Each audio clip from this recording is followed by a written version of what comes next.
संयुक्त पेंशनर कल्याण समिति के मंडल संयोजक जयवीर सिंह के नेतृत्व में 17 सूत्री मांगों को लेकर मुख्यमंत्री को संबोधित जिलाधिकारी कार्यालय पर जिलाधिकारी को ज्ञापन सौंपा। मंडल संयोजक जयवीर सिंह ने कहा कि हमारी 17 सूत्री मांगे हैं, जिसको लेकर वो सोमवार को हमने ज्ञापन दिया, जिसमें मुख्य रूप से मांगे हैं प्रमुख सचिव वित्त विभाग उत्तर प्रदेश शासन की अध्यक्षता में गठित पेंशनर सलाहकार समिति की बैठक का आयोजन नहीं हुआ।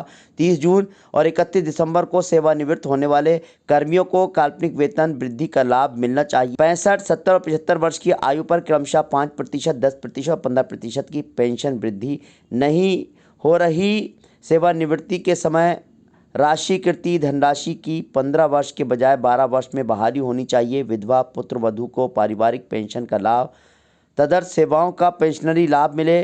केंद्रीय कर्मचारियों की भांति अप्रैल 2005 के पूर्व विज्ञापित पदों के सापेक्ष नियुक्त कर्मियों को पुरानी पेंशन योजना का लाभ, नई पेंशन योजना के अंतर्गत नियुक्त कर्मियों को सेवानिवृत्ति के बाद भी पूर्ववत निःशुल्क चिकित्सा सुविधा, प्राथमिक शिक्षा विभाग और सार्वजनिक उपक्रमों के सेवानिवृत्त पेंशनरों को सिविल पेंशनर की भांति चिकित्सा सुविधा, विधवा पुत्र वधू को आश्रित मानते हुए चिकित्सा परिचर्या नियमावली 2011 में अंकित आश्रित की न्यूनतम आय में वृद्धि, पंडित दीनदयाल उपाध्याय निःशुल्क चिकित्सा योजना के अंतर्गत ऑनलाइन आवेदन पत्र प्रेषित करने तथा हेल्थ कार्ड डाउनलोड कराने की प्रक्रिया का सरलीकरण, प्रदेश से बाहर आवासित पेंशनर को पंडित दीनदयाल उपाध्याय निःशुल्क चिकित्सा योजना का लाभ, प्रधानमंत्री आयुष्मान योजना से संबद्ध निजी चिकित्सालयों में सभी प्रकार की विशिष्ट चिकित्सा सुविधा, विभिन्न प्रदेशों की भांति उत्तर प्रदेश के पेंशनर को भी परिवहन निगम की बसों के किराए में छूट, शासन द्वारा गठित विवाद समाधान फोरम में पेंशनर प्रतिनिधि का नामांकन, प्रदेशीय पेंशनर संगठनों के 2 पदाधिकारियों को सचिवालय प्रवेश पत्र मिले। कहा कि प्रदेश में पेंशनर्स की समस्याओं को पूरा किया जाए। ज्ञापन देने वालों में जयदेव गुप्ता, सूरजपाल शर्मा, ESP सैनी समेत काफ़ी तादाद में लोग मौजूद रहे। बरेली दर्पण के लिए ब्यूरो रिपोर्ट। मैं सेवानिवृत्त अधिकारी हूँ और संयुक्त पेंशनर कल्याण समिति का मंडल संयोजक हूँ। हमारे संगठन में मुख्य रूप से जो है हमारी मांगे ये हैं कि प्रमुख सचिव की अध्यक्षता में एक सलाहकार समिति गठित है, जिसमें पेंशनर की समस्याओं का 3 महीने बाद संज्ञान लिया जाए, परंतु वो बैठक नहीं हो रही है।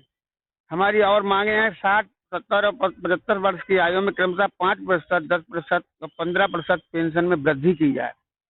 सेवानिवृत्ति के समय राशिकरण की धनराशि को 15 वर्ष के बजाय 12 वर्ष में बहाल किया जाए। विधवा पुत्र वधू को पारिवारिक पेंशन योजना का लाभ मिलना चाहिए। केंद्रीय कर्मचारियों के बाद अप्रैल 2005 के पूर्व विज्ञापित पदों के सापेक्ष नियुक्त कार्मिकों को पुरानी पेंशन योजना का लाभ दिया जाए। नई पेंशन योजना के अंतर्गत नियुक्त कार्मिकों को सेवानिवृत्ति के बाद भी पूर्ववत निःशुल्क चिकित्सा सुविधा दी जाए। प्राथमिक शिक्षा विभाग तथा सार्वजनिक उपकरणों के सेवानिवृत्त पेंशनर्स को सिविल पेंशनर की भांति चिकित्सा सुविधा उपलब्ध कराई जाए। चिकित्सा परिचर्या नियमावली 2011 में अंकित आश्रितों को न्यूनतम आय में वृद्धि की जाए। पंडित दीनदयाल उपाध्याय निःशुल्क चिकित्सा योजना के अंतर्गत ऑनलाइन आवेदन पत्र प्रेषित करने तथा हेल्थ कार्ड डाउनलोड करने की प्रक्रिया का सरलीकरण किया जाए।